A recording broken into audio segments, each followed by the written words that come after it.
Setelah sempat diterjang banjir, negeri tirai bambu kembali diterpa musibah. Dinding pasir setinggi lebih dari 100 meter menelan sebuah kota di pinggiran Gurun Gobi di barat laut China. Masya Allah, unik sekali, di bawah banjir, di atas panas. Ini adalah kejadian yang sangat aneh di daratan Tiongkok. Itu baru alam yang bergerak. Saya sampaikan, bersiap-siaplah Bapak Ibu, kita ke depan akan menghadapi hari-hari berat, hari-hari sulit, berlapis-lapis nanti petaka, ujian, bencana, musibah, huru-hara, krisis yang akan ditimpakan oleh Allah kepada kita. Sudahlah, inilah dia. Ketika yang dia mengatakan tidak ada satupun kekuatan yang bisa mengguncang Cina, maka Allah guncang dia dengan perkara-perkara remeh dari bala tentara Allah Subhanahu wa taala.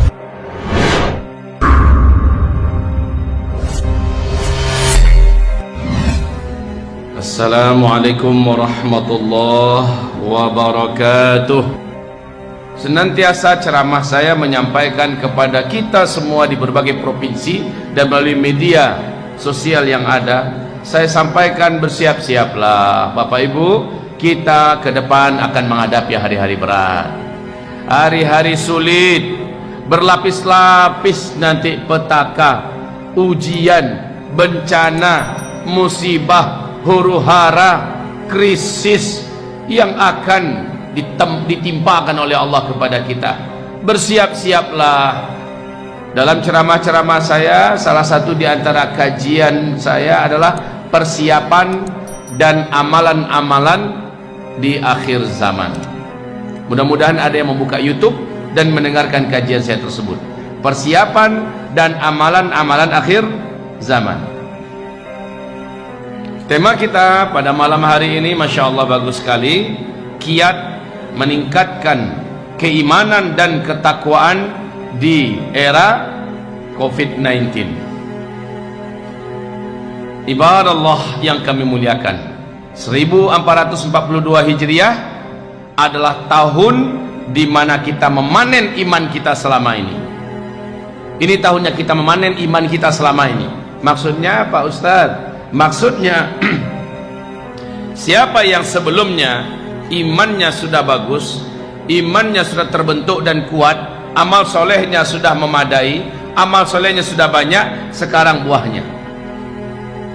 Saat ujian begitu berlapis-lapis, ketahuan ternyata ibarat batang pohon, walaupun badai datang, dihantam oleh mobil, ditabrak oleh motor, datang banjir, karena pohonnya sudah besar, akarnya sudah menghunjam dalam ke perut bumi, maka dia tidak akan bergerak dari tempatnya, dia tidak akan tumbang, dia tidak akan lapuk, dia tidak akan patah, dan bahkan daunnya, rantingnya tetap berdaun, buahnya tetap akan menghasilkan, seperti yang Allah firmankan di dalam Al-Quranul Karim, surat Ibrahim di ayat yang ke-22, 23, 24, bahwa orang yang batang pohonnya kuat, akarnya menjulang, akarnya menghunjam ke dalam perut bumi, sementara ke atas mencakar langit, kokoh.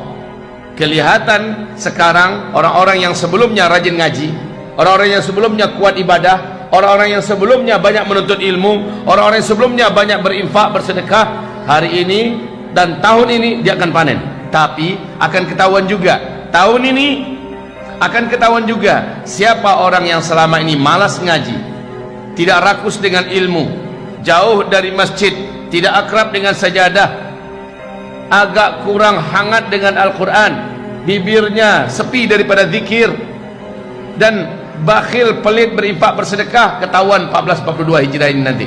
Lihat saja Pak, akan banyak yang goyang, tidak sanggup lagi bertahan sampai pagi beriman, karena hebatnya tekanan dan ujian. Sorenya dia sudah hilang dari imannya. Sorenya ada iman, saking hebatnya ujian dan tempaan, di besok paginya dia sudah kehilangan imannya. Yusbihur rajulu fiha mu'mina wa yumsi kafira, kata Rasulullah. Paginya masih beriman, sorenya sudah kafir. Yumsi mu'mina wa yusbihu kafira. Pada masa itu kata Rasulullah, sorenya masih ada iman, besok paginya sudah kafir. Saking dahsyatnya ujian yang dihadapi oleh umat ini di akhir zaman.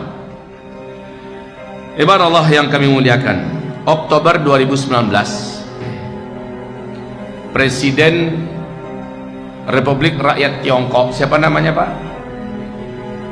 Xi Jinping,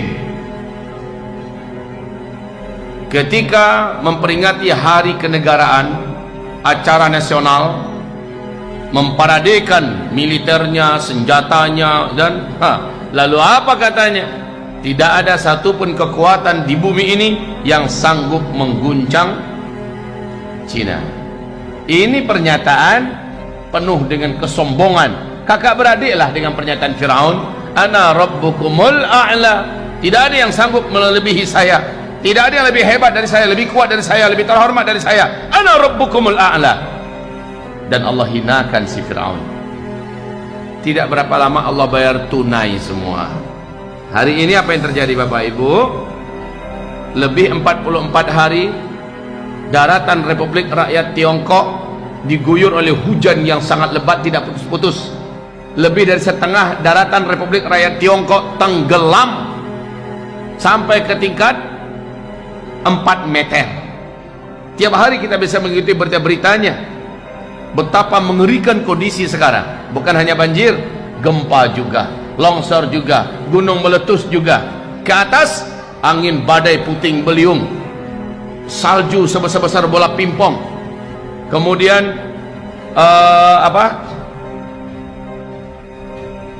storm yang sangat mengerikan, kebakaran. Masya Allah, unik sekali, di bawah banjir, di atas panas. Ini adalah kejadian yang sangat aneh di daratan Tiongkok. Itu baru alam yang bergerak, belum lagi daripada pasukan Allah yang bernama virus.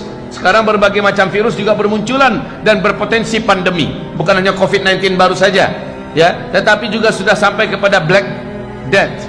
Ini juga sudah muncul penyakit virus yang dulu pernah menghabiskan 50 juta warga Eropa, muncul di Mongolia, Cina hari ini. Flu babi baru, jenis baru yang berkolaborasi tiga kekuatan virus yang sebelumnya tidak seperti itu, muncul pula sekarang. Entah apa yang mau dihadapi oleh mereka. Bencana alam belum selesai, virus juga semakin banyak dan semakin menggila.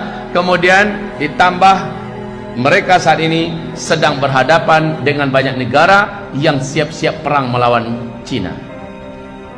Yang mana yang mau mereka selesaikan?